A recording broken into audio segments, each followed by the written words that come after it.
ఎక్కువ శాతం ఇప్పుడు చాలా మందికి చిన్న వాళ్ళకి గానీ, పెద్దవాళ్ళకి గానీ ఎక్కువ మైగ్రేన్ హెడేక్ అనేది వచ్చేస్తుంది. ఎక్కువ టెన్షన్స్ వల్ల, వర్క్ ప్రెషర్ వల్ల ఈ హెడేక్ అనేది వస్తుంది.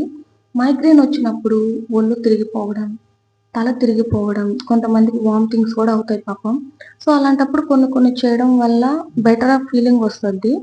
శబ్దం లేకుండా గదిలో విశ్రాంతి తీసుకోవడం వల్ల కొంచెం హెడేక్ అనేది తగ్గుతది. అలాగే కూల్ వాటర్ గానీ, వార్మ్ వాటర్ గానీ వాటితో హెడ్‌కి కంప్రెసర్‌గా చేసుకోవడం వల్ల రిలాక్సేషన్ అనేది ఉంటది. ఎక్కువ వాటర్ అనేది తాగాలి. అట్లా తాగకపోతే బాడీ అనేది డీహైడ్రేషన్ అయిపోతది.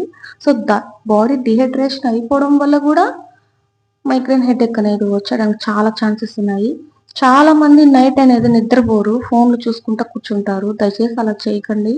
ఫాస్ట్‌గా నిద్రపోండి. మంచిగా తిని అప్పుడు ఇట్లాంటి తలనొప్పులేమి రావు.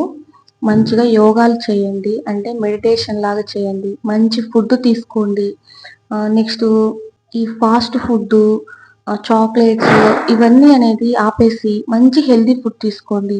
ఇలా చేస్తున్నా కూడా తగ్గట్లేదంటే ఖచ్చితంగా డాక్టర్‌ననేది కన్సల్ట్ అవ్వండి.